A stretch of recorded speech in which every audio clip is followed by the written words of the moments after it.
जिंदाबाद।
होली के त्यौहार की मैं सभी देशवासियों को बहुत बहुत बधाई और होली के त्यौहार की बहुत बहुत मुबारकबाद देना चाहता हूँ। ये रंगों का त्यौहार जहाँ रंग एक दूसरे पे डाल करके हम खेलते हैं, वहीं होली के त्यौहार पर गले मिल कर के एक दूसरे को गुजिया और मिठाई खिला करके जो पुरानी तमाम चीज़ें उनको भूल करके होली के त्यौहार में गले लगाते हैं। ये हमारे देश की संस्कृति है। जिस तरह अलग अलग रंग से हम होली मिल कर के खेलते हैं, उसी तरीके से हमारे समाज में अगर अलग अलग जाति धर्म के लोग मिल कर के एक साथ रहते हैं, सदियों से ये त्यौहार इसी तरह खुशी और उत्साह के साथ मनाया गया है। और हमें पूरा भरोसा है कि भारत की संस्कृति यही है कि सभी रंगों में हम मिल जाएं, और दुनिया में शायद ऐसा रंगों का त्यौहार कहीं नहीं होगा जितना भारत के अंदर इस त्यौहार को मनाया जाता है, जहां हम समाज की तमाम दूरियों को दूर कर कर के इस त्यौहार में हम एक दूसरे के साथ खुशी बांटते हैं, मिठाई बांटते हैं, एक दूसरे परिवारों से मिलते हैं।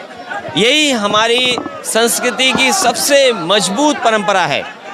ये हमारे समाज की खूबसूरती है। यही हमारी गंगा जमुनी तहजीब है। यही हमारे समाज को जोड़ने वाले त्यौहार हैं।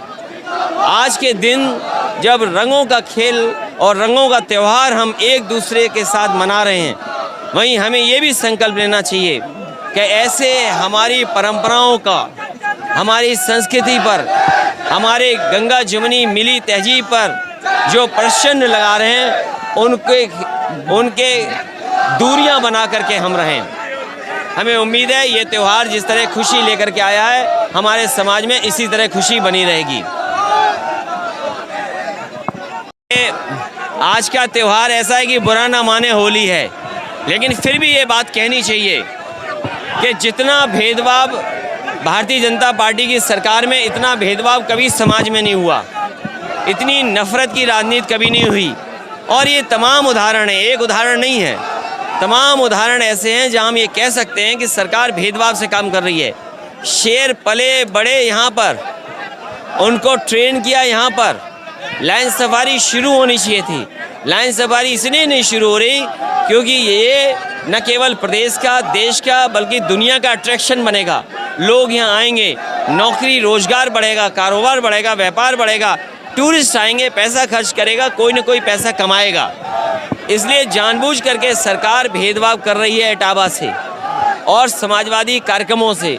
जितनी भी समाजवादी पार्टी की योजनाएं थीं वो लेट की गईं, लेट कर करके अपना ठप्पा लगाने की कोशिश की, नाम बदलने की कोशिश की, और अब तो पटिया बदल रहे हैं। जब 4 साल गुजर गए तो पटिया बदलने के स्तर पे आ गए हैं। हमें उम्मीद है आने वाले समय में होली का त्यौहार जो इस साल का, इस सरकार का आखिरी त्यौहार होगा, आने वाले समय में प्रदेश को नई सरकार में नई होली मनाने का मौका मिलेगा।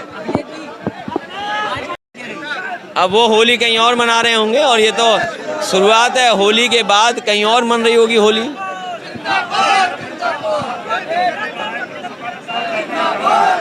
जनता तैयार है और पंचायत चुनाव में भारतीय जनता पार्टी को सबक सिखाने के लिए। वहीं जनता को ये भी अविश्वास है कि कहीं सरकार में भारतीय जनता पार्टी बेईमानी पर न उतर आए, क्योंकि 3 किसानों के लिए जो कानून बने उनसे खेती बर्बाद हो गई। हम जानना चाहते हैं, बताओ, धान की कीमत नहीं मिली, मक्का की कीमत नहीं मिली, चने का खरीद नहीं पाए, आलू के लिए व्यवस्था नहीं है, मटर आकर के बाजार से चली गई, कोई व्यवस्था नहीं, ऊपर से डीजल पेट्रोल महंगा कर दिया। कोई कल्पना कर सकता है इतनी महंगाई हो जाएगी? कोई नौकरी रोजगार नहीं, लोगों के हाथ में काम नहीं। इस वैश्विक महामारी का डरा करके लोगों का वेतन छीन लिया, लोगों का काम छीन गया, लोग परेशान हैं। इस परेशानी से निकालने की बजाय जनता को और परेशान करिए सरकार। नेताजी नहीं आ रहे हैं।